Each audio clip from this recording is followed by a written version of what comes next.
Selamat pagi rekan-rekan sekalian, khususnya yang ada di tanah air. Senang sekali dan penuh haru saya boleh menyapa saudara sekalian pada kesempatan kali ini. Seperti tadi diperkenalkan oleh Pendeta Hari Sugianto, saat ini sebenarnya saya sedang dalam masa studi, khususnya dalam tahap proses pengerjaan disertasi yang mencoba untuk meneliti dan memahami keterlibatan gerejawi dari generasi Z, kelompok usia kuliah dalam gereja-gereja megachurch berlatar belakang Tionghoa di Indonesia. Nah, saudara, kerinduan saya adalah boleh bersama lebih banyak lagi rekan untuk menghasilkan penelitian-penelitian atau kajian-kajian yang dapat memberikan sumbangsih bagi dunia pelayanan kaum muda di Indonesia. Itu kira-kira beban dan visi yang Tuhan nyatakan kepada saya pada waktu saya menggumulkan untuk studi lanjut beberapa tahun yang lalu. Nah, saudara, saya mulanya berencana setelah selesai semua tahapan studi dan kembali dalam pelayanan di tanah air, baru akan membagikan kepada rekan-rekan untuk bersama berbagian dalam penelitian-penelitian tersebut. Tapi rupanya semua seakan dipercepat sampai di depan mata ketika krisis pandemi COVID-19 ini terjadi. Jadi saya pikir saya harus mengikuti pimpinan Tuhan untuk membagikan beban ini kepada rekan-rekan sekalian melalui kesempatan seperti event hari ini. Saudara, karena itu saya berharap acara hari ini bukan sekedar dapat membagikan ide-ide solutif dan konstruktif sebagaimana yang kita semua harapkan, tetapi lebih mendasar boleh mengajak rekan-rekan sekalian untuk sama-sama menggumuli pelayanan kaum muda secara lebih komprehensif melalui proses saling bertukar pikiran, bertukar pengalaman, dan bertukar penelitian yang bisa bersama merumuskan pelayanan kaum muda yang lebih tepat bagi perjalanan pelayanan gereja di masa krisis maupun sesudahnya. Jadi saudara, mungkin itu sedikit gambar latar belakang dari saat online course terkhusus untuk bidang pelayanan kaum muda hari ini. Nah, saudara, pada awal tahun ini, ketika mulai mendengar bagaimana virus corona muncul di Wuhan, China, mungkin banyak dari kita yang belum terpikir kalau musibah ini bisa kemudian menjadi krisis pandemi global seperti hari ini. Sebuah kejadian dahsyat yang bukan hanya menggoncangkan sampai seluruh pelosok dunia, tetapi juga mengubah berbagai aspek kehidupan manusia di muka bumi ini. Dan krisis itu sampai hari ini pun belum ada tanda-tanda kapan benar-benar akan berakhir. Dan membawa kita semua kepada apa yang sering disebut dengan the new normal, sebuah model atau format baru bagi pelayanan kita bersama. Bentuk-bentuk perubahan itu tentu saja juga harus dialami oleh pelayanan gerejawi, termasuk pelayanan kaum muda. Sebagaimana natur dari penyebab perubahan itu yang begitu tiba-tiba, saudara. Banyak gereja yang dipaksa untuk menyesuaikan diri secepat-cepatnya dengan keadaan yang ada. Tentu, walaupun di lapangan memang ada gereja-gereja yang membutuhkan waktu tidak terlalu lama untuk mulai beradaptasi, namun banyak juga yang tergagap-gagap di awal perubahan tersebut. Bahkan tidak sedikit juga gereja yang sangat sulit untuk bisa beradaptasi. Nah, di dalam semua usaha dan langkah gereja itu, pelayanan kaum muda juga menjadi bagian dari kehidupan gereja yang ditantang untuk menyesuaikan diri. Realitanya, saudara, di banyak kisah penyesuaian tersebut, pelayanan kaum muda rupanya seringkali menjadi prioritas yang bukan utama. Hari ini, saudaraku, di bulan ketiga masa krisis ini, ada gereja-gereja yang sudah mulai terbiasa. Bahkan mungkin ada yang sudah asik dengan pelayanan model barunya. Tetapi ada juga yang masih bergumul dengan cara-cara baru tersebut. Bahkan banyak pertanyaan yang muncul dari para pelaku pelayanan gerejawi yang butuh untuk dijawab. Belum juga semua itu teratasi, tantangan selanjutnya mulai mengemuka. rencana untuk reopening atau re-entry, artinya kembali membuka pintu gereja bagi aktivitas-aktivitas rutin secara bertahap mulai digaungkan di mana-mana. Gereja mulai bertanya-tanya tentang seperti apakah sebenarnya the new normal itu. Dalam konteks kita, what is the new normal for youth ministry? Nah, saudara, sebelum lebih jauh, saya ingin mengajak kita mendengarkan dua sharing pelayanan kaum muda dari dua rekan saya yang melayani dalam bidang kaum muda di gereja. Ada bersama kita, saudaraku, Bapak Evangelis Yogas Wiguna, yang melayani sebagai pembina pelayanan Komisi Remaja Pemuda di Gereja Kristen Indonesia Anugerah Bandung, dan Bapak Evangelis Hendra, atau biasa disapa Aweng, yang melayani sebagai pembina pelayanan siswa untuk remaja dan sekolah minggu di Gereja Pemberita Injil Kemurnian Jakarta. Saudara, tujuan dari sharing mereka adalah untuk berbagi wawasan dan inspirasi kepada kita sekalian tentang apa yang sedang, bisa, dan perlu dikerjakan dalam dunia pelayanan kaum muda, khususnya di tengah krisis ini. Nah, saudara, sebelum saya serahkan kepada kedua rekan saya ini, saya ingin meminta kita terlebih dahulu memakai waktu 1 menit, saudara, untuk melakukan polling sederhana, untuk memberikan sedikit gambaran beberapa realita pelayanan kaum muda di tempat kita masing-masing. Saudara, hanya akan ada 5 pertanyaan, kita sama-sama konsentrasi kerjakan dalam waktu kurang dari 1 menit, saudara. Saya persilahkan untuk panitia bisa menyampaikan polling tersebut. Silakan saudara, mulai 1 menit dari sekarang.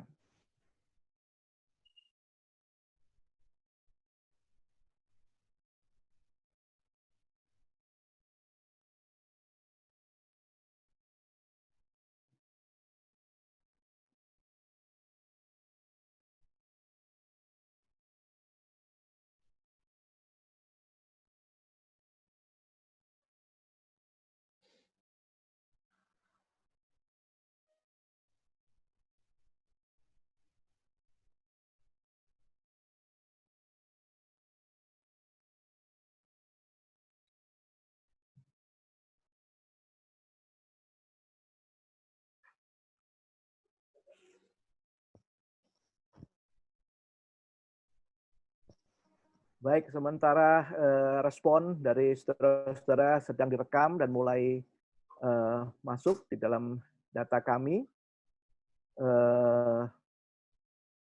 Ya, kita tunggu masih terus naik ya. Saya harap semua bisa berpartisipasi supaya kita mendapatkan gambaran walaupun sederhana, saudara, tetapi ini akan menolong kita sekalian untuk bisa memikirkan pengembangan pelayanan kaum muda di masa-masa yang akan datang. Ya. Baik, saya lihat masih terus naik ya.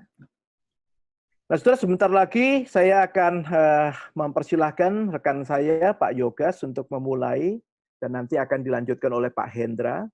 Nah, saudara, setelah sharing dari kedua rekan kita, saudara sekalian akan diberi kesempatan untuk menyampaikan tanggapan atau pertanyaan seputar apa yang dibagikan. Sementara itu, kalau saudara sudah mulai ada pertanyaan, bisa juga disampaikan melalui fasilitas chatting atau room chat yang ada, sehingga semua hasil pemikiran kita, saudara, bisa direkam untuk kemudian menjadi arahan kajian kita di kemudian hari. Ya, saya lihat sudah 75% ya, dan masih naik. Pak Yogas, kita tunggu sebentar lagi supaya angkanya lebih bagus untuk kita bisa melanjutkan acara ini ya. Ya, baik Pak Irwan.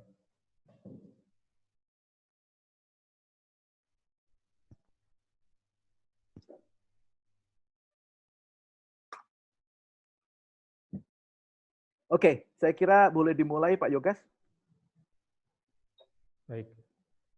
Ya, selamat pagi dan selamat berjumpa dimanapun saudara berada di tempat ini, di tempat masing-masing. Bersyukur kita boleh sama-sama bertemu dan sharing bersama pagi ini. Nama saya Penginjil Yogas Wiguna, saya melayani di GKI Anugerah Bandung, kurang lebih hampir 10 tahun terakhir, dan melayani secara khusus di tengah-tengah pelayanan kaum muda, remaja, dan pemuda. Konteks gereja saya adalah konteks gereja perkotaan dan berbasis gereja Tionghoa juga. Jadi mungkin satu dan lain hal konteks bisa berbeda, tapi saya ingin men-sharingkan pengalaman kami bagaimana melewati dan berada di dalam kondisi pandemi seperti ini. Izinkan saya share sebentar satu materi. Apakah cukup terlihat? Cukup terlihat ya? Oke. Tolong diinterupsi saja kalau ada yang tidak berjalan. Oke. Tentunya situasi ini menjadi sesuatu yang semua kita baru pertama alami. Saya ingat awal Maret saya masih pulang pergi ke Jakarta, pelayanan di Jakarta, dan mengerjakan hal-hal lain. Tetapi pada waktu 2 minggu terakhir di awal Maret itu menjadi satu situasi yang cukup membuat semua gereja, khususnya gereja kami juga berpikir ulang, mulai memperlakukan banyak protokol kesehatan, dan pada akhirnya diputuskan pada kalau nggak salah minggu ke-3 atau 15 Maret itu gereja atau majelis kami memutuskan untuk berpindah secara online, dan itu mulai perdebatan, mulai perbedaan pandangan yang cukup panjang dan lama, dan akhirnya semua sepakat untuk menghentikan seluruh kegiatan gereja seluruhnya, seperti itu, termasuk sampai ke cabang dan bajem kami.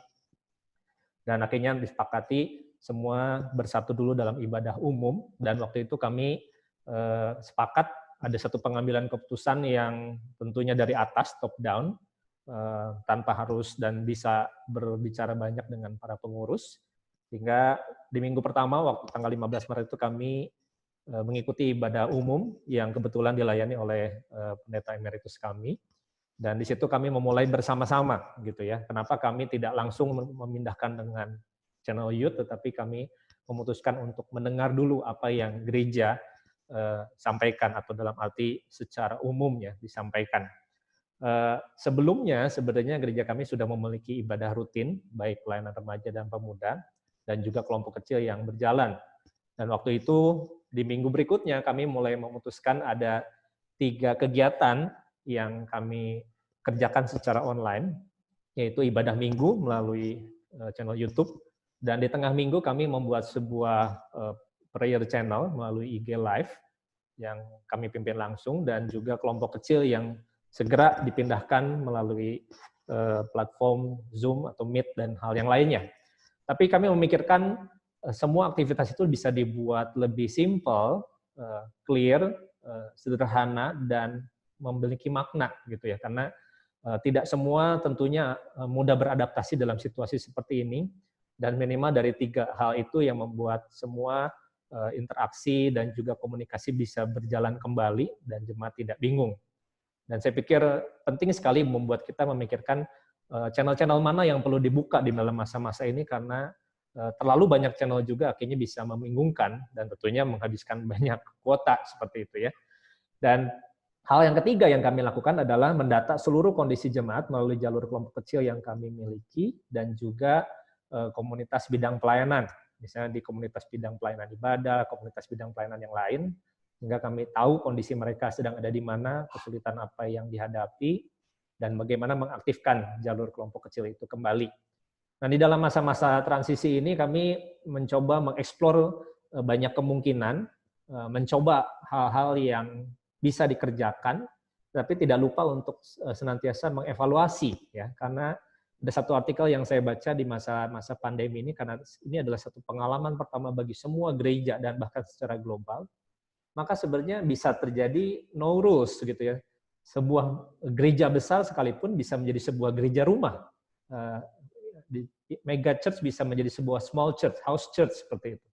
Jadi ini kesempatan untuk kita melakukan banyak hal yang baru tanpa merasa harus bersalah dan khawatir apakah akan gagal, tapi berani untuk mengevaluasi dan terus melakukannya terus-menerus. Itu poin pertama yang menjadi sharing saya.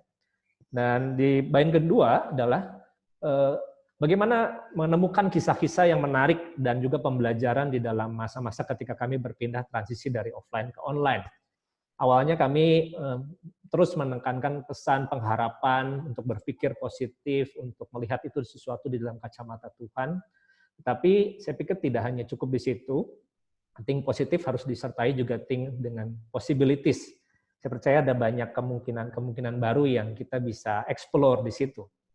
Nah, di masa ini kami mulai belajar melibatkan banyak jemaat dan aktivis untuk mendapatkan ide-ide kolaborasi dan kreativitas yang lebih baik. Justru pada waktu mereka dilibatkan di dalam masa krisis ini, saya mendapati anak-anak muda atau kaum muda adalah orang-orang yang ingin terlibat, ingin belajar sesuatu yang baru, dan bahkan saya juga membuka kemungkinan untuk belajar dan berkolaborasi dengan rekan-rekan gereja lain. Kebetulan saya di Bandung, saya punya sebuah grup dengan para youth pastor se-Bandung. Seperti itu ya. Dan di situ kami banyak berdiskusi bahkan dengan beberapa rekan-rekan dari gereja yang punya klaster penularan di gerejanya. Nah, kemudian kami merasa di dalam setiap channel-channel yang tadi hanya 3 bentukan dasar itu, kami berpikir bukan tujuannya untuk membangun sebuah kehadiran atau attendance ataupun viewer seperti itu ya. Itu yang kita selalu nilai dari setiap kali sebelumnya, berapa banyak orang yang hadir, berapa banyak orang yang ikut kelompok kecil. Tapi kami berusaha untuk membangun sebuah engagement, sebuah keterlibatan, sebuah interaksi yang lebih dalam, sehingga membuat mereka itu merasa di welcome, membuat mereka merasa hadir bersama-sama di dalam setiap platform yang ada. Dan tentunya kami menemukan di dalam masa-masa ini penting sekali untuk bisa menciptakan sebuah space, sebuah ruang untuk sebuah perjalanan spiritual bagi kaum muda. Ada banyak kisah-kisah yang menarik dari yang sederhana saja, misalnya dari yang tadinya kalau ikut ibadah itu semua cuek, semua datang telat dan lain sebagainya, hal-hal yang sesimpel itu. Tapi selesai ibadah pertama kali langsung semua di Instagram komunitas pelayanan anak muda kami itu bermunculan banyak sekali quotes khotbah, poin-poin khotbah yang sebelumnya tidak pernah ada, tidak pernah terlihat. Dan itu dibuat dari banyak para jemaat dan aktivis gitu ya yang men-tag dan lain sebagainya. Jadi membuat mereka ini adalah sebuah perjalanan yang membuat mereka juga bergumul bersama-sama. Maka pesan yang selalu kami sampaikan adalah bahwa Tuhan itu selalu ada di dalam kendali segala sesuatu ini, di dalam segala mungkin rencana mereka yang harus di-delay, yang harus di-pause, dan lain sebagainya. Dan saya selalu mengatakan, kita selalu ada bersama-sama di dalam semuanya ini. We are in this together. Dan hal yang menarik waktu kami mengevaluasi di dalam proses ini bersama pengurus, kami mulai memikirkan ulang, mendefinisikan ulang semua core value kami, baik di ibadah, di kelompok kecil, termasuk standar matriksnya, semua ukuran-ukuran yang kami berpikir secara kuantitas atau kualitas. Dan saya pikir ini adalah masa-masa yang baik untuk kami mendefinisikan ulang di dalam masa-masa ini. Nah, bagian yang ketiga yang diminta saya sharingkan adalah bagaimana menemukan tantangan. Tetapi sebenarnya di tengah tantangan itu saya melihat ada begitu banyak juga kesempatan yang kita miliki. Bagi saya adalah tantangan terbesar adalah untuk bagaimana mempercayakan kaum muda ini untuk justru muncul, memimpin di dalam masa-masa krisis ini. Sebelumnya banyak sekali aktivis kami yang sudah berpindah ke Jakarta dan juga keluar kota dan akhirnya bergereja di tempat lain. Justru di masa-masa ini mereka hadir, mereka menawarkan diri sebagai video editor, musik editor, dan hal-hal lain sebagainya yang membuat saya merasa bahwa saya tidak merasa sendiri di sini sebagai seorang pemimpin, tetapi ada banyak rekan-rekan yang justru mau mengambil bagian di dalamnya. Dan tentunya tantangan utama adalah menempatkan firman Tuhan sebagai sebuah refleksi kehidupan. Kita berpikir bahwa di rumah saja kita harus kasih pesan begitu banyak, devosional, pesan harian, apapun itu. Dan itu menjadi satu disiplin rohani yang kita pikir bisa mengisi jadwal hidup mereka. Padahal jadwal hidup mereka begitu berantakan. Saya baca sebuah artikel dari sebuah situs bagaimana anak muda penuh tidur larut malam, sibuk dengan Netflix-nya, dan lain sebagainya. Tapi di sini justru bagaimana membuat sebuah ruang untuk mereka merefleksikan kehidupan mereka dari kacamata firman Tuhan yang mereka renungkan dan baca. Sebagai contoh, saya di kelompok kecil yang saya pegang, saya memakai sebuah tool Bible YouVersion di dalam reading plan atau smart plan together, dan juga ada prayer request bersama-sama. Ini suatu hal yang sangat-sangat memudahkan sekali di dalam masa-masa ini dan dibantu dengan sebuah teknologi aplikasi yang menunjang. Kemudian saya kami juga memfokuskan investasi waktu lebih banyak bukan hanya kepada jemaat yang perlu didampingi ataupun karena sakit masuk rumah sakit, tapi justru mendampingi mereka di dalam proses belajar. Sehingga di sini ada banyak kesempatan untuk skill up ya, dari banyak seminar, webinar, hal-hal yang dibuka open begitu saja. Dan ini adalah kesempatan buat mereka bisa mengembangkan diri. Dan bagi saya adalah kita nggak perlu khawatir dan terintimidasi dengan terlalu banyak sumber resource ya.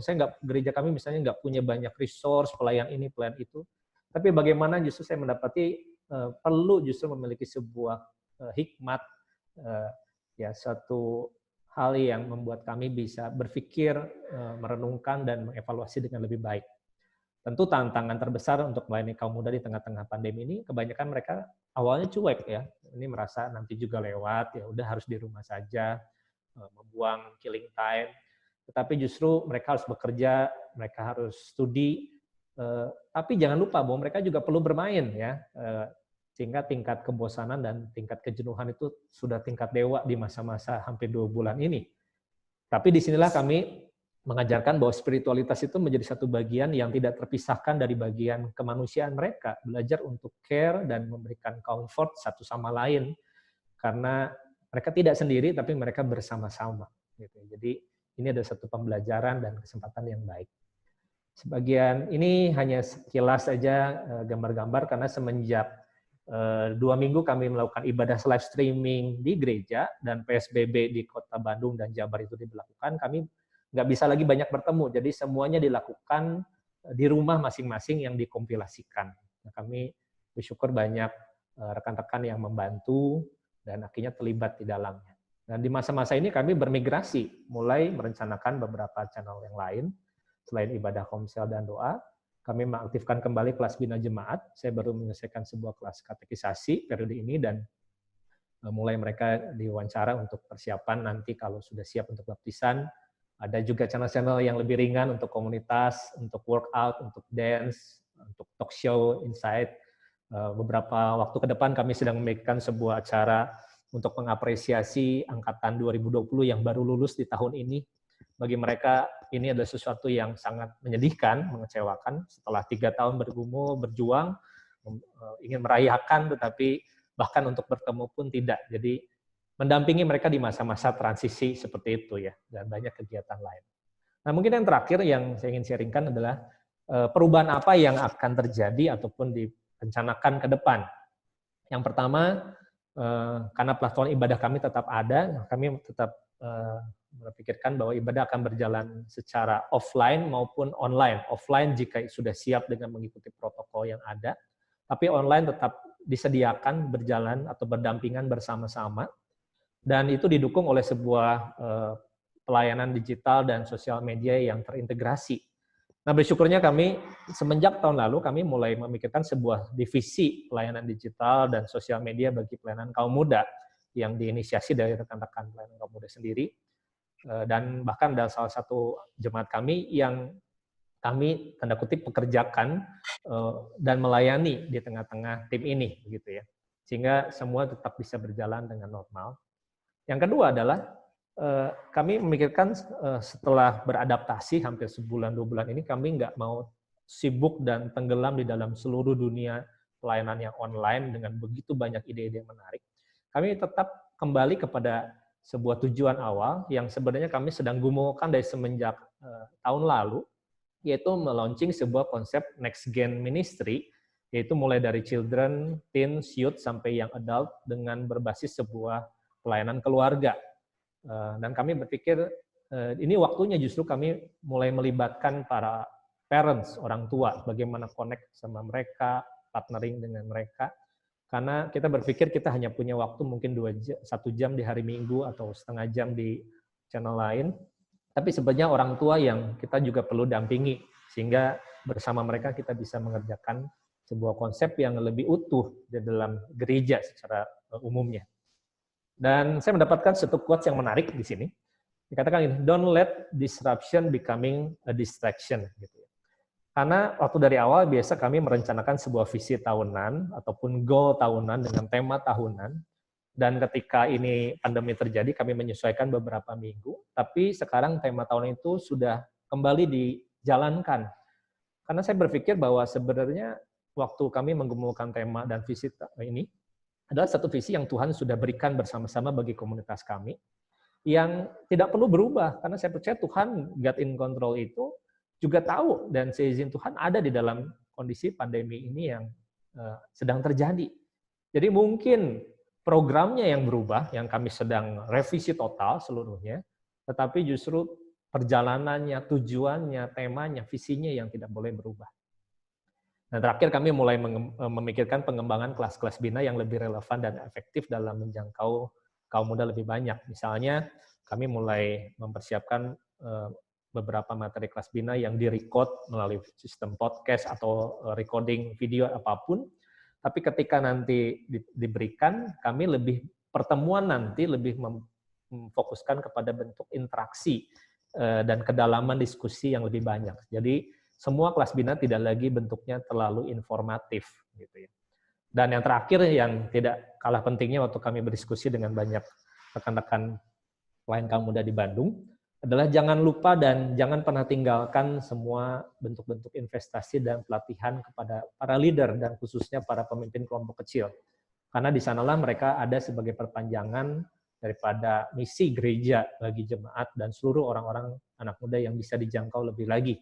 Jadi kami membuka ada kemungkinan bagaimana orang bisa join di dalam kelompok-kelompok kecil yang baru, yang tadinya mungkin bukan jemaat tapi temannya jemaat ataupun teman-teman jemaat yang kuliah yang tidak bisa pulang dan juga harus ada di kota Bandung dan lain sebagainya. Jadi kami memikirkan bahwa pelatihan untuk pemimpin kelompok kecil tetap harus dijalankan di masa-masa ini sehingga pada waktunya nanti ketika banyak orang mau join ini sudah siap. Kurang lebih itu dari sharing saya bagian ini. Terakhir saja Pak Irwan, terakhir ada satu hal yang menarik. Waktu saya merenungkan Yohanes 14 ayat 2, ada satu hal yang menarik. Di rumah Bapakku katanya banyak ruangan. Hari ini there are many Zooms. Zoom di sini pemahaman saya adalah di mana kita bisa bersekutu di dalam pemahaman pelayanan Allah Trinitas yang hadir di tengah-tengah kita. Dan sebagaimana kita hadir bagi sesama di dalam mencari, menjangkau, dan membagikan. Terima kasih, Pak Irwan. Oke, terima kasih Pak Yogas. Tuhan memberkati pelayanan Bapak di GKI Anugerah bersama dengan kaum mudanya. Baik, saya langsung aja minta Pak Endra. Saya stop dulu. Ya, Pak Endra Aweng boleh langsung melanjutkan, Pak. Silakan.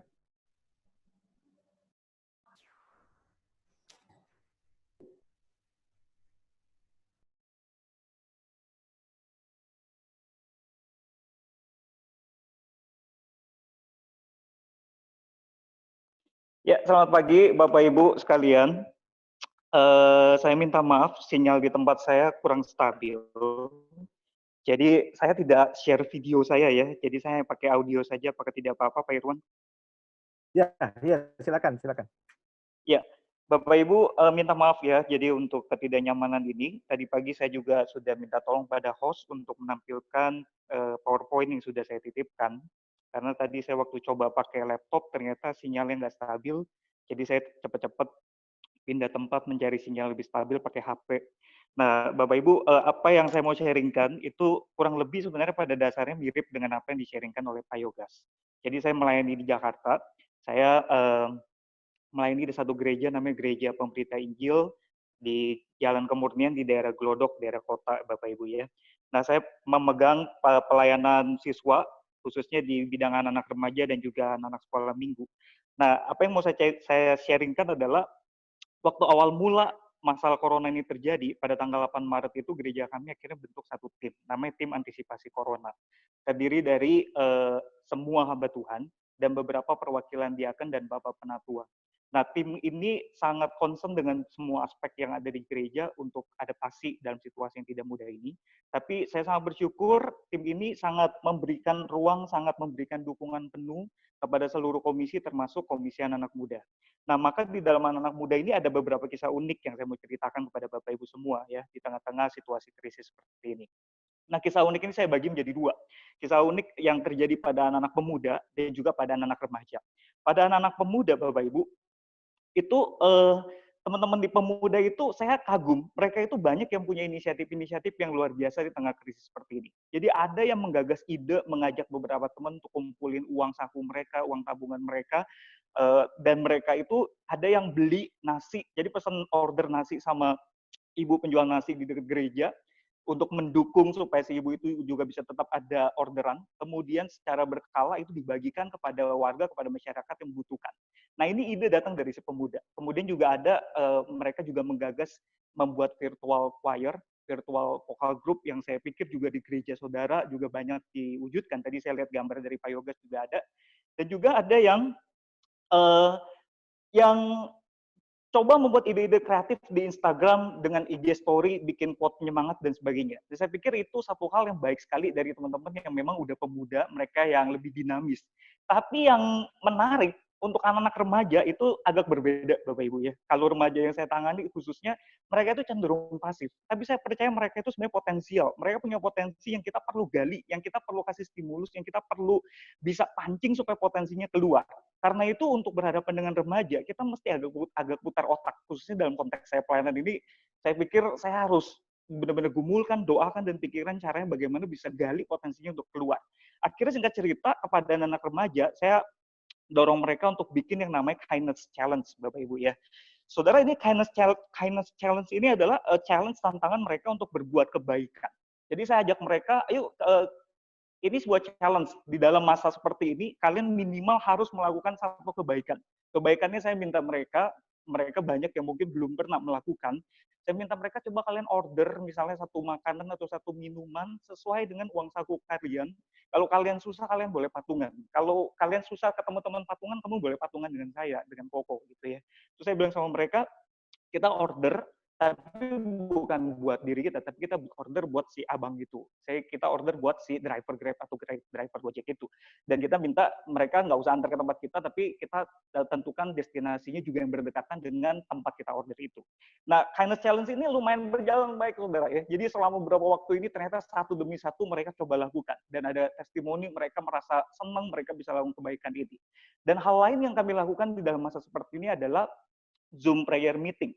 Jadi kami membuat semacam persekutuan doa virtual yang saya kira juga Bapak Ibu mungkin lakukan dalam bentuk persekutuan dan sebagainya secara virtual. Waktu normal kami setiap Jumat itu ada persekutuan doa anak-anak remaja. Tapi dalam kondisi seperti ini saya pikir itu jangan sampai berhenti. Jadi saya ajak mereka untuk tetap melakukan. Memang yang hadir tidak banyak, tapi berita baiknya setiap minggu diadakan itu anak-anak remaja yang setia muncul terus. Dan saya bersyukur untuk mereka yang setia. Memang mereka yang masih up and down, ya kita terus kumpulkan, kita tetap doakan. Nah, satu hal yang membuat saya cukup frustrasi menjadi tantangan dalam situasi ini adalah ibadah di rumah mereka. Karena nggak bisa diketahui, kita nggak bisa detect, khususnya kami di tempat ini, kami nggak punya akses untuk mendetek apakah mereka sungguh-sungguh lakukan ibadah itu atau tidak. Ibadah kami itu secara recording dan mereka bisa akses di YouTube ya Bapak Ibu. Jadi kami ini benar-benar nggak kewalahan. Saya khususnya tidak bisa lihat mereka itu sebenarnya lakukan atau tidak. Nah, saya chat, saya tanya mereka sih jawabnya iya lakukan, nggak ada kesulitan sebagainya. Tapi ada feeling kok kayaknya mereka juga banyak nggak melakukan. Terus udah gitu, kalaupun mereka lakukan, saya juga nggak bisa tahu apakah mereka lakukannya dengan sikap yang benar, dengan sungguh-sungguh dan sebagainya. Meskipun kita sudah berikan himbauan terus-menerus. Dan apakah mereka lakukan dengan sesuai dengan channel yang kita gereja sediakan atau mereka pakai channel lain itu juga kita nggak tahu. Jadi ada hal yang di situ saya pikir ya ini menjadi keterbatasan saya untuk mengetahui bagaimana worship mereka di rumah itu. Nah, namun saya setuju dengan Pak Yogas tadi, hal yang harus kita maintain dalam situasi seperti ini adalah relasi dengan mereka, engagement dengan mereka. Karena itu saya selalu berusaha in touch dengan mereka. Setiap hari saya berusaha ada chat, ada telepon, ada kontak anak-anak ini, anak-anak remaja ini, at least semampu saya 1-2 orang mungkin dalam satu hari, saya berusaha engage dengan mereka. Dan ada satu lagi, saya juga mau mereka tetap engage, mereka tetap ingat pada komunitas mereka, tetap terhubung pada persekutuan dan komunitas mereka ini. Lalu saya berpikir bagaimana caranya kalau kita sapa mereka di grup, pada diem, pada pasif, dan sebagainya. Akhirnya saya terpikir ide, saya kemas dalam bentuk permainan. Quizzes namanya. Bapak Ibu mungkin bisa nanti coba searching, bisa pakai ini juga. Ini sebenarnya saya dapat ide dari anak remaja juga, satu anak remaja yang pakai ini di sekolah. Lalu saya coba buka dan ternyata tidak terlalu sulit, tutorialnya di YouTube juga ada. Saudara, saya akhirnya mengemas kuis trivia. Jadi trivia kuis saya bikin pertanyaan seputar dengan diri mereka aja. Misalnya saya tanya si A ini kakaknya siapa, lalu saya kasih pilihan ganda A sama B aja gitu. Jadi untuk mereka tetap engage, mereka tetap kenal diri teman-teman mereka sendiri dan juga komunitas ini. Misalnya saya tanya IG-nya komunitas kita, IG-nya persekutuan kita namanya apa, saya kasih pilihan A sama B. Jadi hal-hal yang masih membuat mereka tetap engage, dan saya juga mengupayakan supaya menarik, ya ada hadiahnya ya saudara. Jadi waktu saya umumkan di dalam Instagram, saya umumkan di dalam grup, dibuatkan poster yang menarik dan saya kasih tahu untuk 3 pemenang dengan skor tertinggi itu ada hadiahnya. Nah, Quizizz ini hebatnya dia punya banyak varian-variannya. Jadi saudara kalau buka Quizizz ini kita bisa lihat ada variasi-variasi yang berbeda-beda, bisa bikin dalam bentuk pertanyaan pilihan ganda, bisa bikin dalam bentuk pertanyaan true or false, atau bisa bikin juga polling dan sebagainya. Nah, ini kita bisa manfaatkan, saya pikir ini peluang buat kita untuk bisa manfaatkan di dalam situasi seperti ini, dan ini tampilannya menarik dan dia sistemnya bagus. Jadi scoring dan sebagainya dia juga otomatis menghitungkannya buat kita. Nah, waktu saya berikan hadiah kepada mereka itu, hadiah ini juga saya kemas untuk bisa menjadi berkat buat mereka juga. Jadi saya order misalnya sama jemaat yang juga menjual makanan. Saya pikir Bapak Ibu di tempat masing-masing kita pelayanan juga banyak ya yang seperti itu. Jadi di jemaat-jemaat yang menjual makanan, ya saya beli makanan-makanan kira-kira cocok buat anak remaja ini, lalu saya orderkan, saya pesankan untuk dikirim kepada mereka. Jadi ya berusaha juga supaya hadiah ini pun bisa jadi berkat luas buat banyak pihak. Dan kemudian hal yang baru juga yang kami lakukan adalah virtual support group. Saudara, ini agak berbeda dengan kelompok kecil yang biasa kita lakukan. Karena kalau kelompok kecil gitu kan jumlahnya ya kadang-kadang attachment kelompoknya juga belum terlalu kuat. Khususnya di tempat saya pelayanan, kelompok-kelompok kecil kami secara normal itu belum betul-betul established, belum betul-betul attachment-nya, kelekatannya belum kuat. Jadi saya pikir bagaimana membuat mereka supaya mereka punya satu support group yang mereka bisa saling support dan mereka bisa mungkin satu bareng. Karena saya pikir beberapa yang mengakui secara jujur terus terang mereka juga strateginya tersendat-sendat apalagi dalam situasi seperti ini. Jadi saya ajak mereka, yuk kita bikin yuk support group ini terdiri dari jumlahnya nggak harus banyak-banyak, tapi saya pastikan jumlahnya itu adalah orang-orang yang memang mereka sama-sama dekat. Jadi memang mereka hopeng. Jadi mungkin ada yang 3 orang, ada yang 4 orang, tapi saya minta mereka yang 3-4 orang ini pilih satu waktu dalam 1 minggu, minimum seminggu sekali, mereka bisa kumpul kurang lebih 20 menit sampai 30 menit untuk saling mendoakan, untuk bisa satu bareng, untuk bisa sharing firman Tuhan bareng, dan mereka juga bisa saling sharing pergumulan dan perasaan mereka mungkin di tengah-tengah kecemasan, ketakutan, dan sebagainya. Dan hal terakhir yang menjadi sekarang masa-masa kami memasuki transisi menuju new normal, karena beritanya kan beberapa waktu lagi kemungkinan ibadah akan dibuka, kita bisa melakukan offline. Evaluasi menuju ke sana adalah yang sedang kami gumulkan khususnya dalam pelayanan kaum muda tempat kami adalah shaping habit mereka.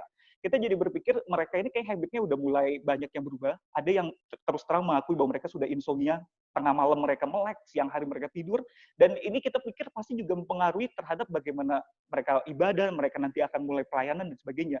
Dan ya, saya pikir ini menjadi satu tantangan, juga menjadi satu evaluasi yang harus dipikirkan bersama. Bagaimana shaping the good habit itu kita harus betul-betul gumulkan. Nah, salah satu hal yang sedang kami gumulkan dengan para pelayan kaum muda di tempat kami adalah juga dengan beberapa hamba Tuhan adalah kami mungkin sebelum nanti mulai kembali offline, kita harus betul-betul ada sosialisasi entah lewat support group ini, lewat kelompok kecil kita, atau lewat yang tadi saya bilang Zoom prayer meeting, atau mungkin lewat mimbar di hari Minggu. Kita perlu penyesuaian satu berita yang memang kita tekankan terus-menerus pada mereka, karena khawatirnya mereka kalau terlalu asik dengan online, mereka nanti udah nggak kepengen lagi untuk offline. Itu saya pikir kita perlu antisipasi. Jadi kira-kira hal seperti itu yang menjadi pengalaman-pengalaman unik yang saya bisa sharingkan kepada Bapak Ibu dan teman semua. Semoga jadi berkat. Oke. Saudara sekalian. Terima kasih, Pak Hendra. Sama-sama, Pak Irwan. Saya senang sekali ya. Saya karena memang dalam tugas studi yang masih di dalam berkonsentrasi untuk bisa menghasilkan sebuah penelitian yang saya kerjakan dalam tugas studi saya boleh kenal dengan rekan-rekan yang memiliki pengalaman begitu luas dalam dunia pelayanan kaum muda yang bisa share kepada saudara, yang saya harap sharing-sharing mereka boleh menginspirasi, ya, ada banyak tadi yang bisa dibagikan kepada saudara, dan bisa membuka wawasan kita bersama tentang apa yang kita bisa kerjakan, perlu kerjakan, dan memang harus kita kerjakan di tengah-tengah situasi ini. Nah, saudara, tadinya kita pikir mau kasih kesempatan untuk bertanya, tetapi karena kita tadi mulai juga agak terlambat, jadi saya pikir kita skip dulu waktu tanya jawabnya. Tetapi saudara, kalau yang mau bertanya silakan ditulis di chat room ya yang tersedia. Semua pertanyaan akan kita rekam, saudara. Nanti kita akan usahakan untuk bisa menjawabnya, mungkin melalui pertemuan 2 minggu yang akan datang atau pertemuan yang selanjutnya lagi, atau kita bisa pakai cara yang lain untuk bisa menjawab pertanyaan-pertanyaan saudara, ya, karena memang kita dibatasi oleh waktu. Baik, saya akan melanjutkan, saudara, apa yang akan menjadi bahasan kita untuk kali ini. Nah, saudara, tadi kita sudah melakukan sedikit polling. Saya mengajak kita melihat polling ini, ya. Saya minta tolong panitia bisa membagikan hasil pollingnya untuk kita bisa lihat bersama. Nah, kalau saudara bisa lihat di layar saudara di sana, saudara, tentang hal yang pertama ini ya, banyak atau 32% dari peserta mengatakan kalau pelayanan kaum muda di tempatnya mengalami stagnasi ya. Bahkan ditambah lagi 27%, saudara, mengalami penurunan. Jadi sebenarnya ada lebih dari 50% ya, gereja itu mengalami stagnasi dan penurunan. Ini yang kita record ya. Nah, ada 20% yang tidak menentu. Jadi naik turun nih ya. Oke. Yang kedua, bagaimanakah gambaran sikap umum kepemimpinan gereja? Saya bersyukur 34% mengatakan sangat menghargai dan merangkul ya. Ini tentu satu sikap yang dinantikan oleh kaum muda. 29% mengatakan mulai terbuka. Nah, tentu artinya sebelumnya nggak terbuka ini, saudara ya. Nah, ini lebih dari 30, hampir 30% itu baru saja terbuka. Ya, menarik sekali. Nanti kita akan membahas lebih lanjut tentang ini. Yang ketiga, saudaraku, apakah masalah utama yang sering dihadapi oleh kaum muda? Ya, ini tadi kami minta maaf. Mestinya saudara bisa pilih lebih dari satu, tetapi mungkin ada kesalahan di dalam membuat pollingnya, sehingga tadi saudara nggak berhasil menjawab lebih dari satu. Tetapi setidaknya kita melihat masalah utamanya adalah kesuaman rohani ya, 40%. Saudara. Ya, ini mestinya menjadi concern kita. Nanti kita akan membahas lebih lanjut lagi. Yang keempat, bagaimanakah intensitas gereja saudara melibatkan peran keluarga? Nah, ini saudara sebenarnya suatu kondisi yang kita mesti nanti pikirkan bersama, karena lebih dari 40% mengatakan sesekali, bahkan ada 20% yang tidak pernah sebenarnya ya, sama sekali. Nah, saudara, ini adalah suatu keadaan yang sedih ya, kalau kita melihat keluarga, gereja, dan kaum muda itu menjadi tiga yang terpisah dan tidak ada sinerginya.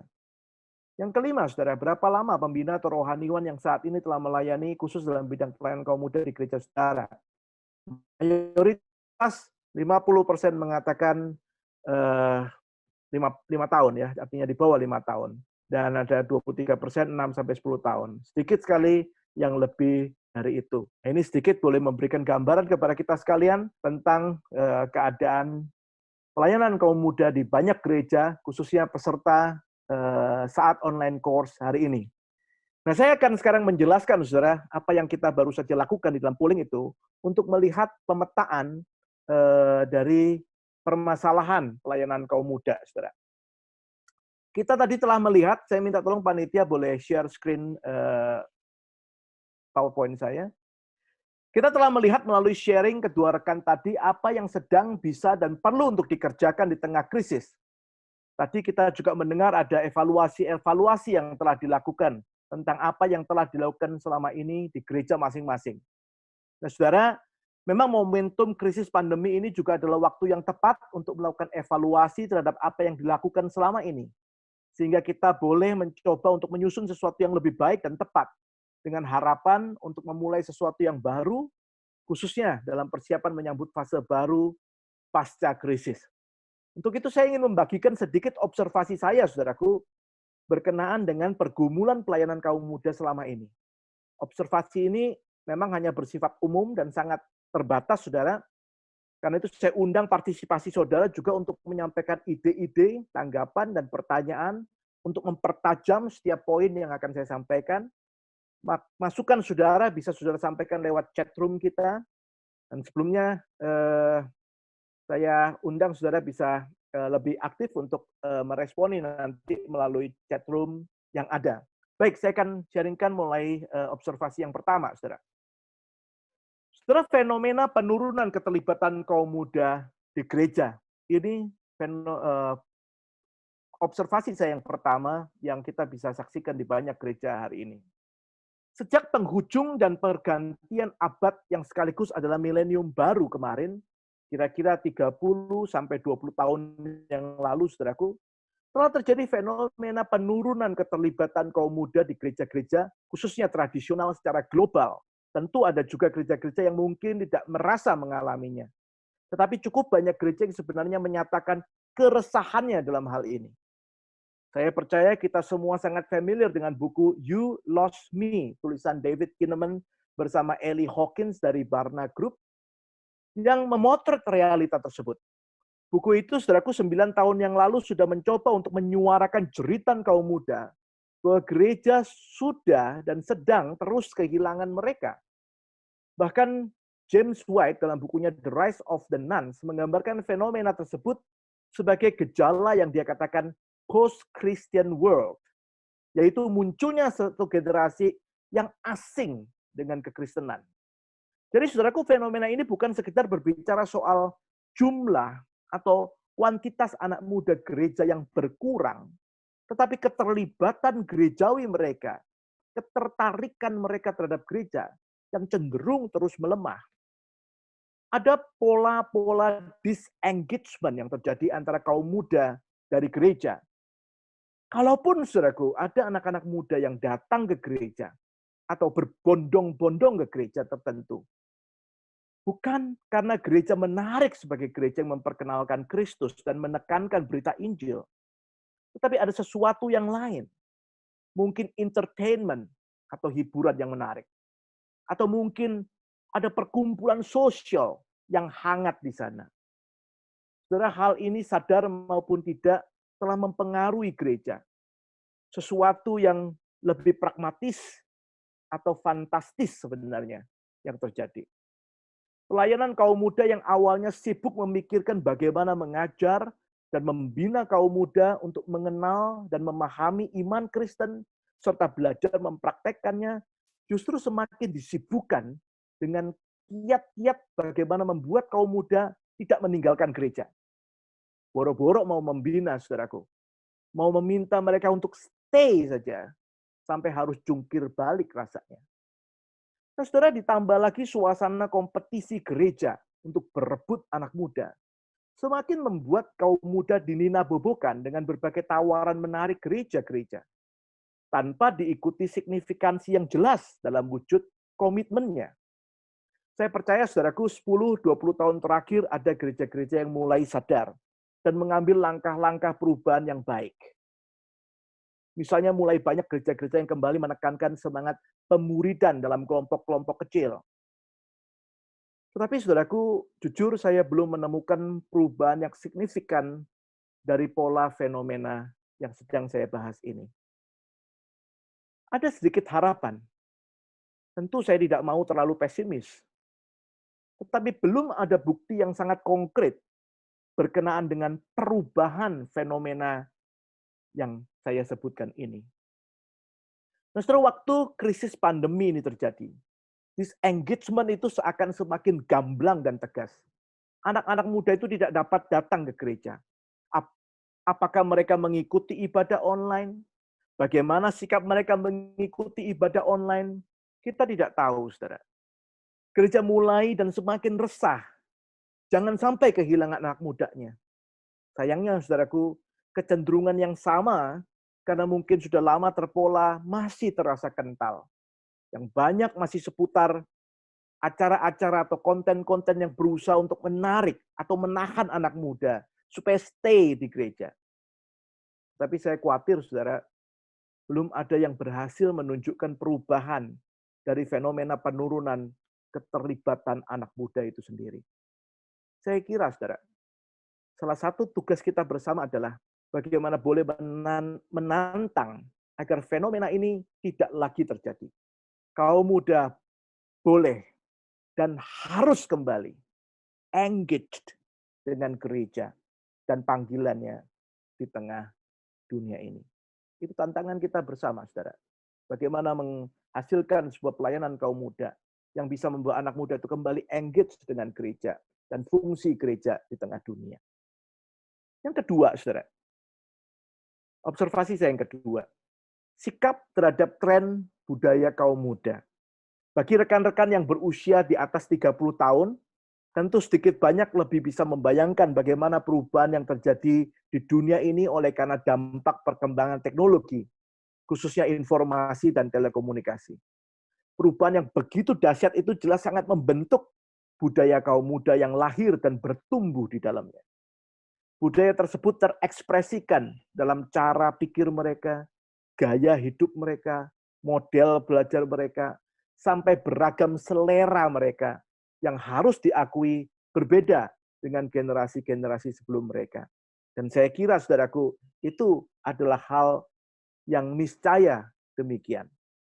Sayangnya, hal yang mestinya dapat menjadi kekayaan ekspresi kreativitas ini seringkali dibenturkan dengan tradisi gereja yang kadang sebenarnya berjalan tidak sampai terlalu lama juga. Benar, memang sejarah gereja, saudaraku, dari zaman para rasul sampai sekarang sudah hampir 2000 tahun. Tapi banyak tradisi yang dilestarikan dalam gereja-gereja tertentu hari ini sebenarnya tidak lebih dari 80 tahun. Atau malah hanya 30 tahun saja usianya. Tentu saja saya tidak berpendapat bahwa tradisi itu sudah ketinggalan zaman dan harus ditinggalkan. Enggak, saudara. Tetapi kepedulian yang berlebihan untuk melestarikan tradisi itu, sampai meredupkan, bahkan memadamkan semangat, seperti yang Paulus katakan, supaya aku sedapat mungkin memenangkan beberapa orang dari antara mereka, dalam 1 Korintus 9 ayat 22, membuat gereja kehilangan kesempatan untuk memenangkan kaum muda masa kini.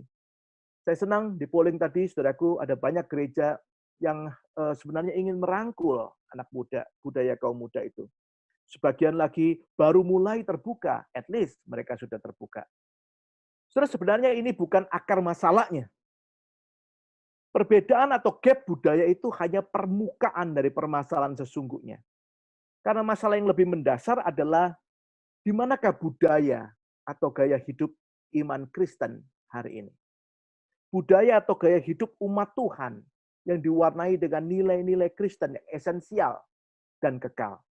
Misalnya, saudara, budaya mencintai firman Tuhan.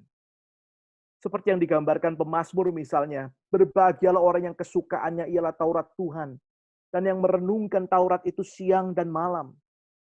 Saudara, apakah kaum muda punya kebiasaan atau gaya hidup tersebut? Tunggu dulu, saudara. Jangan buru-buru menjawab. Karena mungkin pertanyaan yang sama juga perlu ditanya kepada generasi yang tidak muda lagi. Apakah generasi yang tidak muda itu juga punya kebiasaan atau gaya hidup tersebut? Saudara, bukan dulu, tapi sekarang. Kadang ada orang dewasa yang bilang gini, saudara. Dulu waktu saya seusia anak muda, saya begini, begitu. Sorry, saudara, pertanyaannya bukan dulu, tapi sekarang bagaimana? Christian Smith bersama tim National Study of Youth and Religion, NSYR, dalam penelitian longitudinal mereka menemukan bahwa gaya spiritualitas kaum muda sebenarnya adalah cerminan dari gaya spiritualitas secara umum. Karena memang gaya itu diturunkan dari semangat generasi sebelumnya. Saudara, saya kira kita perlu berhenti mempertentangkan budaya kaum muda dengan budaya kaum yang tidak muda di dalam gereja. Karena itu hanya permukaan atau kemasannya saja. Tetapi mari kita mulai merendahkan hati untuk bertanya pada diri kita masing-masing. Punyakah kita kebiasaan atau gaya hidup umat Tuhan seperti yang Tuhan inginkan? Saya kira itu challenge, saudaraku, dalam pelayanan kaum muda hari ini. Menghadirkan budaya yang mempengaruhi anak muda itu biblically. Yang ketiga, saudara. Observasi saya tentang keseriusan dan kerumitan problem kehidupan kaum muda. Saudara, kalau bagian ini tentu saya kira sudah menjadi hal yang klasik, bukan? Tiap zaman ada bentuk-bentuk problem kehidupan kaum muda yang harus dihadapi oleh para pelaku pelayanan kaum muda. Tentu kita bersama juga tahu bahwa problem kehidupan kaum muda ini, hari ini saudaraku, semakin rumit seiring berjalannya waktu. Misalnya saja fenomena tingkat perceraian yang semakin tinggi di masyarakat, membuat lebih banyak kaum muda masa kini yang mengalami masalah keluarga, broken home dari sebelumnya. Atau masalah semakin tereksposnya kehidupan seksual yang tidak sesuai dengan prinsip Alkitab, LGBTQ misalnya. Juga membuat semua ini, saudaraku, problem kehidupan kaum muda hari ini semakin rumit. Tetapi, saudaraku, yang saya khawatirkan dari bagian ini adalah seberapa siap pelayanan kaum muda menangani setiap pergumulan kaum muda tersebut. Atau lebih dasar lagi, saudaraku, seberapa peka pelayanan kaum muda memahami setiap pergumulan kaum muda tersebut. Kalau seperti saya katakan di poin yang pertama, gereja masih sibuk bagaimana membuat anak muda lebih betah di gereja. Apakah gereja masih sempat memikirkan bagaimana menolong mereka menghadapi, menangani, menghandle permasalahan mereka ini? Hal inilah sebenarnya yang menjadi titik balik pergumulan saya pribadi, saudara. Dalam perjalanan pelayanan saya sekitar 7 tahun yang lalu. Ketika Tuhan suatu kali memberi saya pengalaman melayani sebuah KKR kaum muda yang diikuti oleh lebih 1.000 anak muda. Saya diminta untuk menantang anak-anak muda itu mengaku dosa. Saudara, bukan hal yang terlalu asing bagi saya waktu itu untuk menyaksikan ada banyak anak muda yang datang mengaku dosanya dan minta didoakan. Tetapi yang paling menyentak saya, saudaraku, adalah ketika selesai acara itu, ada seorang anak muda yang datang kepada saya, minta didoakan. Dan dia mulai menceritakan tentang kebiasaan dosanya yang berkaitan dengan dosa seksual. Saudara, saya tersentak ketika ia dengan polosnya menceritakan bagaimana ia beberapa kali melakukan hubungan seksual dengan seorang kakak rohani di lokasi gereja. Sembari mereka tetap melakukan pelayanan seperti biasanya. Terus saat itu saya tersentak seketika. Saya khawatir, jangan-jangan ini hanya satu dari sekian banyak masalah pergumulan kaum muda yang terjadi, yang gereja belum dengan peka memahaminya. Sementara khotbah bagi anak muda masih berbicara tentang hal-hal klasik, masalah pergumulan kaum muda sudah semakin kompleks dan dalam. Itu sebabnya saya merasa harus bersama dengan gereja lebih peka memahami permasalahan ini. Sehingga dapat berbuat sesuatu yang boleh mendorong kaum muda dari keterpurukan permasalahan yang ada. Menolong mereka, mendukung mereka di tengah-tengah pergumulan itu. Saudara, saya kira kita perlu banyak berdoa bagi pelayanan kaum muda sebagai medan peperangan rohani, saudara. Saya kira bukan hanya orang tua dan orang sakit saja yang butuh didoakan dalam setiap kebaktian doa kita. Tetapi juga kaum muda yang sedang menanggung begitu banyak pergumulan hidup yang rumit dan berat. Kalau ibadah doa gereja tidak pernah mendoakan kaum muda, apa kita pikir kaum muda itu bisa menanggung beban mereka sendirian? Karena mereka butuh Tuhan. Mereka butuh topangan doa yang boleh menolong mereka menghadapi setiap pergumulan mereka. Yang keempat, saudara. Relasi antara gereja, kaum muda, dan keluarga. Saudara, ketika seorang anak memasuki usia kaum muda, khususnya ketika mereka mulai remaja, pada umumnya orang tua sedang ada pada masa yang sangat disibukkan dengan karirnya. Pada masa itulah orang tua merasa semakin berjarak dengan anaknya. Mereka merasa tidak paham dengan anaknya. Itu yang kemudian membuat mereka terdorong untuk mencari pihak atau sesuatu yang dapat menolong mereka mengatasi anak-anaknya. Guru les, gadget, sampai berbagai hal-hal mewah lainnya berupaya disediakan orang tua demi anak-anaknya agar tidak mengganggu konsentrasi mereka. Tidak ketinggalan juga, saudaraku, dalam hal pembinaan iman mereka. orang tua Kristen, termasuk sebagian yang non-Kristen sebenarnya, berharap gereja dapat membantu mereka mengatasi masalah anak-anak mereka. Masalahnya, saudaraku, banyak gereja yang menerima itu dengan polosnya. Malah ada yang sangat agresif, mengambil alih peran keluarga, take over itu dalam kehidupan anak-anak muda. Sebagai objek, ada sebagian anak muda yang merasa mendapatkan tempat pelarian bagi masalah mereka. Benar mereka menjadi aktif di gereja, tetapi konflik dengan keluarga juga menjadi semakin tajam. Sebagian lagi ada yang kebingungan berdiri di tengah-tengah, dan akhirnya hanya termenung pasrah saja dengan apa yang terjadi di sekitarnya. Singkatnya, saudara, kaum muda tidak mendapatkan pendampingan pertumbuhan iman sebagaimana yang dirancangkan Allah, yaitu di dalam sebuah konteks keluarga. Hal ini menjadi semakin tidak mudah ketika model pelayanan kaum muda lebih menekankan segregasi daripada integrasi kelompok usia. Model segregasi ini membuat kesan kaum muda punya dunia sendiri yang berbeda dengan kelompok usia lainnya yang nggak mungkin bisa disatukan. Keluhan yang biasa disampaikan oleh gereja adalah kesulitan regenerasi.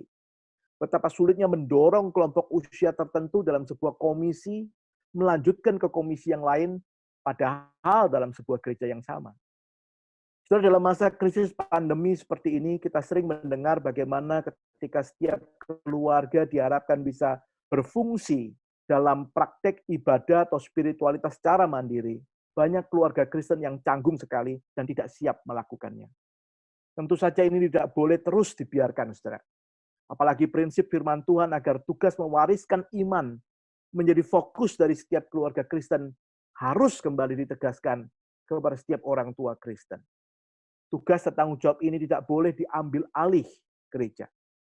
Bahkan harus kembali diserukan dan ditekankan oleh gereja, sehingga boleh menghasilkan keluarga-keluarga Kristen yang lebih tangguh untuk menghadapi segala kemungkinan krisis yang memang akan terjadi menjelang kedatangan Tuhan Yesus yang kedua kali. Dan tentu saja, saudaraku, itu juga akan menjadi model pelayanan kaum muda yang lebih esensial untuk dikerjakan. Yang terakhir, saudara, persepsi minor terhadap pelayanan kaum muda. Nah, saudara, terkait dengan problematika model segregasi seperti yang saya barusan jelaskan, ada fenomena juga yang menunjukkan bahwa pelayanan kaum muda di gereja-gereja, khususnya tradisional, belum menempati posisi yang seharusnya. Di gereja seakan-akan ada perbedaan persepsi tentang bagian-bagian pelayanan yang di dalamnya, yaitu bahwa pelayanan yang paling utama adalah ibadah umum misalnya, atau ibadah raya. Itu fokus utama semua aktivitas gereja. Sedangkan ibadah kaum muda adalah yang sekunder saja. Hal itu, saudaraku, biasanya bisa dilihat dari lokasi yang disediakan bagi ibadah atau persekutuan kaum muda. Yang biasanya letaknya ada di bagian belakang gereja, di atas, dan sebuah lokasi yang seserbaguna mungkin bisa dipakai untuk kegiatan apa saja.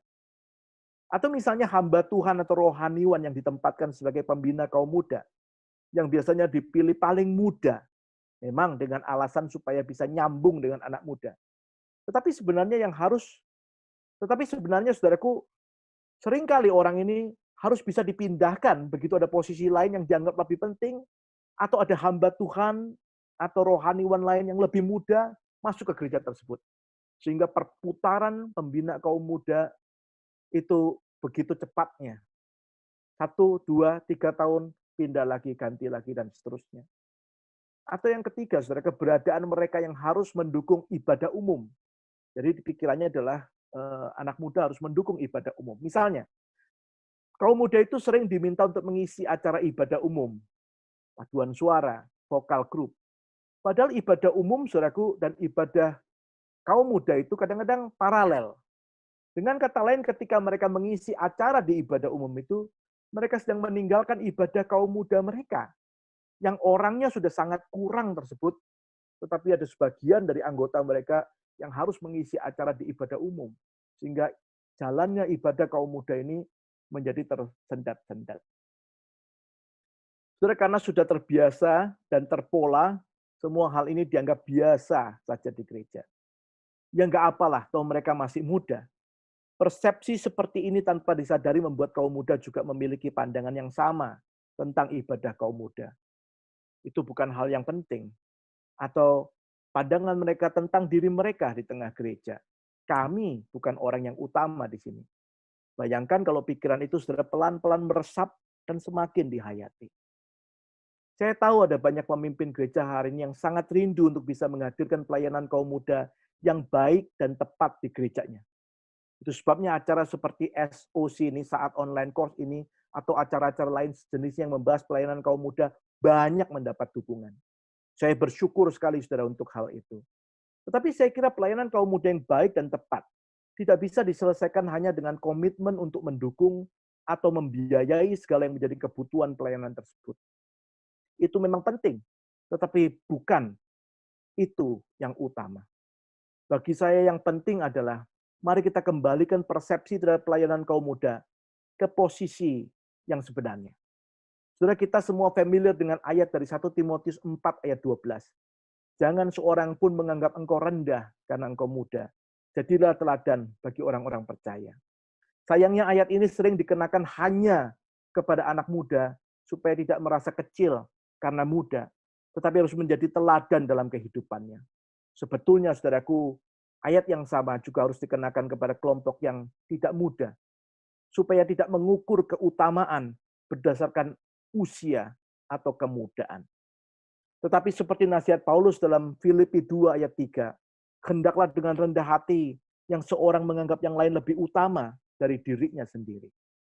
Saudara, saya kadang merasa istilah next generation bisa misleading. Seakan yang tertanam jauh di dalam sanubari kita adalah bahwa sekarang ini bukan giliran kaum muda. Giliran mereka itu nanti. Next. Kapan? Ya nanti pokoknya. Sekarang kamu bukan yang utama. Itu sebabnya, saudaraku, bisa ada kesan kaum muda itu hanya cukup menjadi eksekutor, pelaksana, dan bukan konseptor. Saudara, dalam masa pandemi, kebutuhan akan munculnya peran kaum muda yang lebih besar dalam dunia pelayanan gereja semakin terpapar. Gereja butuh kaum muda untuk berperan lebih banyak. Mereka harus ditempatkan pada posisi yang lebih tepat. Tidak ada, saudaraku, kelompok sekunder di gereja ketika setiap orang menganggap yang lain sebagai yang lebih utama, bukan? Ironisnya, ketika hal itu terjadi di dunia sekuler hari ini, saudaraku, justru dunia sekuler semakin memberi ruang kepada kaum muda untuk berperan lebih banyak dalam organisasi atau institusi maju mereka. Bagaimana dengan gereja? Saya kira dalam hal ini pun kita harus belajar kembali dari konsep Kristen yang sesungguhnya. Kita rindukan kaum muda Kristen yang dapat dengan tulus menghargai dan menghormati para seniornya. Dan para senior yang dapat dengan rendah hati mengutamakan para kaum mudanya. Nah, saudara, itulah 5 observasi tentang pelayanan kaum muda yang terjadi, saudara. Tentu setelah kita mengevaluasi ini, kita mau mencoba untuk merancang pelayanan kaum muda yang seperti apa, yang tepat di tengah-tengah krisis, bahkan lebih dari itu kita bisa meneruskannya kemudian. Nah, saudara, setelah kita memetakan berbagai permasalahan dalam pelayanan kaum muda dari berbagai observasi tadi, tentu kita sedikitnya boleh melihat hal-hal yang harus kita pikirkan ulang, bahkan hal-hal yang perlu kita rubah dalam pelayanan kaum muda ke depan. Tapi pertanyaannya, saudara, kalau kita mau merubahnya, apa hal-hal penting yang harus menjadi pertimbangan dan dasar pemikiran kita? Nah, melalui saat online course ini, kami bermaksud juga untuk membagikan beberapa teori penting yang dapat menjadi pertimbangan kita bersama dalam menginisiasi pelayanan kaum muda yang lebih tepat. Salah satunya, saudaraku, akan dibagikan oleh rekan saya, Evangelis Michelle Kartono. Michelle adalah seorang alumni STT Saat yang sedang menyelesaikan program MA in Theology and Ministry di Fuller Theological Seminary, California. Michelle akan membagikan kepada kita sekalian tentang pergumulan unik kaum muda sesuai perkembangan usianya, baik remaja maupun young adult yang lebih dewasa dari itu. Saya persilakan kepada Michelle bisa meneruskan. Baik, Pak Irwan, terima kasih. Mungkin karena waktu juga saya coba untuk persingkat. Saya juga sudah bagikan PDF-nya, mungkin lagi di-upload sebentar. Jadi bisa kita lihat sama-sama.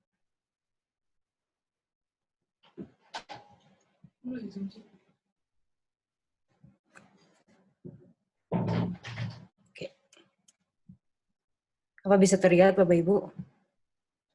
Oke, pertama-tama saya ingin memperlihatkan apa itu yang dimaksud remaja dan pemuda. Remaja adalah usia 13 sampai 18, SMP dan SMA, yang kita bisa bagi dalam 3 tahap begitu ya. Tunas remaja, middle adolescence, sama late adolescence. Nah, emerging adults itu adalah masa kuliah dan kerja itu usianya lebih dewasa, yang kita bisa sebut juga dengan late adolescence atau young adulthood. Nah, dari saya juga kutip Arnett, Bapak Ibu juga bisa lihat di situ. Dan saya ada perbedaan antara adolescence, emerging adulthood dengan generation gitu ya. Gen Z, milenial yang kita sering lihat atau kita sering baca itu tidak sepenuhnya sama dengan remaja atau pemuda. Karena Gen Z dan milenial itu adalah generasi, grup orang-orang yang lahir di zaman yang mirip, sedangkan kalau yang adolescence itu adalah fase kehidupan. Gitu. Nah, apa yang kita harus perhatikan dalam remaja adalah ada 3 pergumulan. Yang pertama itu identitas, kedua autonomi, dan ketiga belonging. Dalam identitas ini bagaimana mereka bertanya, siapa diri saya? Gitu. Karena mereka juga belum tahu siapa diri mereka. Nah, permasalahannya adalah seperti yang tadi Pak Irwan juga sudah katakan, bahwa kurangnya orang-orang dewasa yang dapat menolong mereka menemukan siapa diri mereka sebenarnya. Yang kedua tentang otonomi, tentang kebebasan. Mereka punya kebebasan untuk memiliki hidup, menentukan arah hidup mereka. Mereka punya kebebasan untuk mengambil keputusan, baik bisa benar maupun salah. Tetapi decision mereka ini dipengaruhi oleh peer pressure. Nah, di sini kita melihat bahwa waktu childhood, waktu anak-anak, mereka itu adalah pribadi yang dependen kepada orang tua. Ketika mereka mulai beranjak dewasa, mereka menjadi independen, mereka ingin apa-apa sendiri begitu. Ketika emerging adulthood, di situ ada transition. Waktu adulthood, di situ ada interdependence. Ketika mereka menyadari bahwa oh ya, saya tidak bisa hidup sendirian saja, saya juga butuh orang lain. Jadi ada independennya, ada kebebasan, tetapi juga ada dependennya seperti itu. Nah, yang belonging yang ketiga ini adalah kita juga harus perhatikan bahwa mereka itu butuh komunitas, mereka butuh untuk diterima, mereka butuh satu kelompok yang mengasihi mereka. Tetapi permasalahannya dengan zaman sekarang yang beralih ke arah digital, isolation ini menjadi sesuatu hal yang nyata. Banyak relasi-relasi yang mereka bisa bangun di dalam dunia digital itu, tetapi relasi itu nggak bermakna. Nggak ada sesuatu yang buat mereka bisa bilang, oh ya ini rumah saya, ini saya belong di tempat ini. Nah, permasalahannya begini, teman-teman.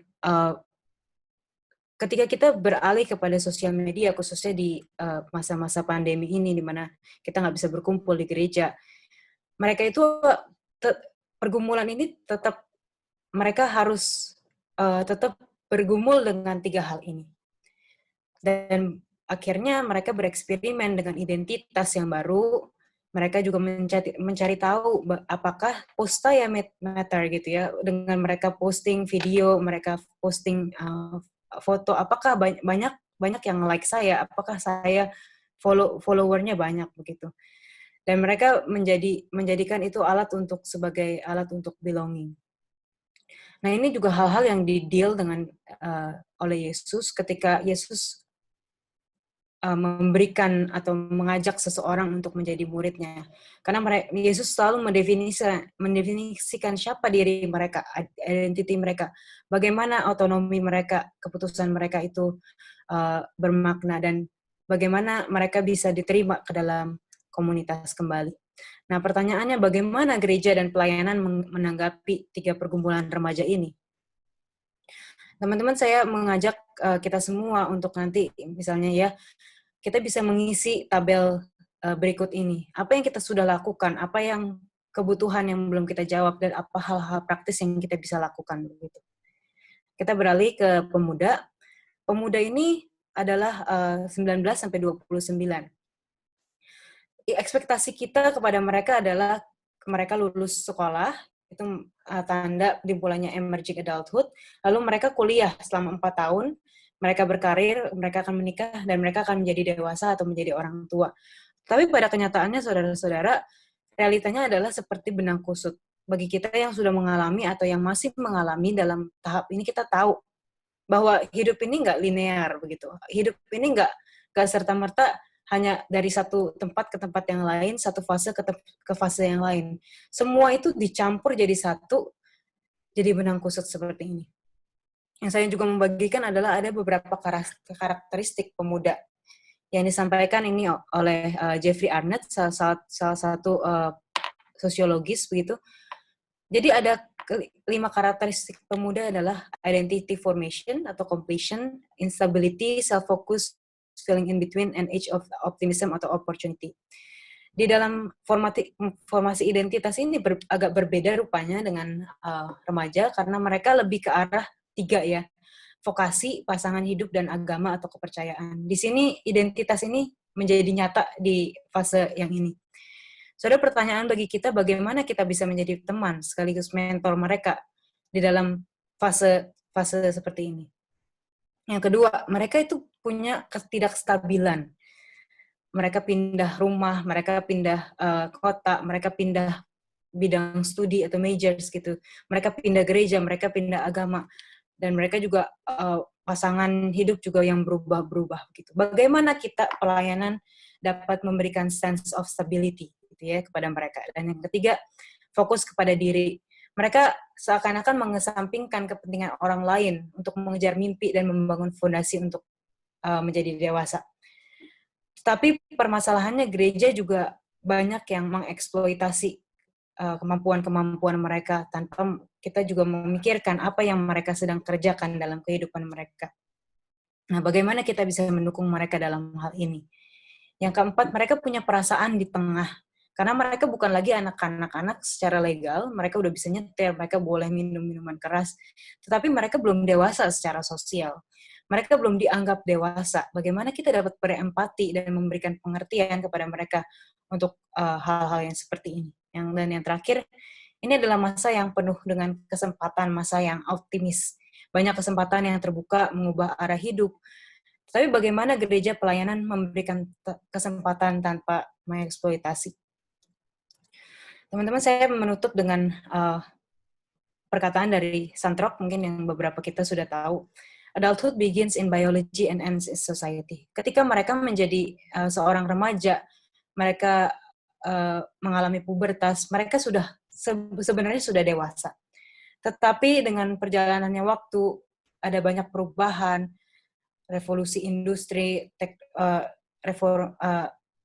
dari segi teknologi, adulthood ini berakhirnya lebih lama gitu. Karena apa yang menentukan mereka menjadi dewasa adalah ya society gitu, masyarakat yang menentukan. Dan bagaimana kita menolong mereka untuk mereka boleh menjadi dewasa, dan kita membantu mereka dewasa di masa yang cukup panjang itu, dan masa yang tidak mudah, masa yang seperti benang kusut. Bagaimana kita sebagai gereja, sebagai pelayanan pemuda remaja, bisa menolong mereka untuk menjadi dewasa, tanpa mereka juga mengorbankan banyak hal yang bisa membahayakan pribadi mereka sendiri.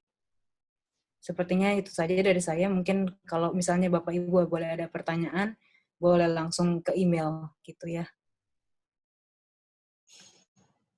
Baik, terima kasih Michelle untuk sharingnya. Bapak Ibu yang dikasih Tuhan, kita sudah bersama-sama melihat dari pemetaan ya, permasalahan di dalam pelayanan kaum muda dan saya lihat di chat juga ada banyak yang men-sharing-kan bentuk-bentuk permasalahan yang ditemui di lapangan, di masing-masing tempat pelayanan. Nah, saudara, kita perlu menjawabnya. Kita perlu evaluasi, kita perlu merubah apa yang salah, apa yang keliru, apa yang kurang. Kita perlu memperbaiki, saudara. Kan kita memang perlu saat ini, di masa-masa krisis ini, adalah waktu yang tepat sekali untuk mengevaluasi dan merancang lagi langkah-langkah yang lebih tegas, lebih jelas untuk ke depan, saudara. Nah, tadi Michelle sudah men-sharing-kan tentang kebutuhan-kebutuhan yang dialami oleh kaum muda, usia dalam perkembangan mereka, keunikan-keunikannya di sana. Itu yang mau coba dijawab, yang mau coba untuk dilayani melalui pelayanan kaum muda. Nah, saudara, sayang waktu kita memang tidak banyak. Kita akan melanjutkan diskusi kita ini 2 minggu lagi, saudara. Pertanyaan-pertanyaan yang sudah terkumpul akan kami rekap untuk bisa kita diskusikan lagi lebih jauh dalam pertemuan-pertemuan selanjutnya. Bila saudara ingin menambahkan di dalam pertanyaan-pertanyaan tersebut, kami persilahkan, saudara.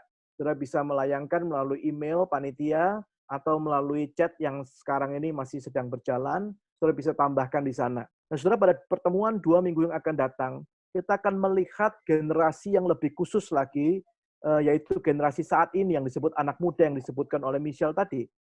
Jadi anak muda yang usianya saat ini kira-kira antara usia remaja dimulai dari 13 tahun itu sampai usia pemuda yang tadi diakhiri mungkin di usia 29 tahun tadi.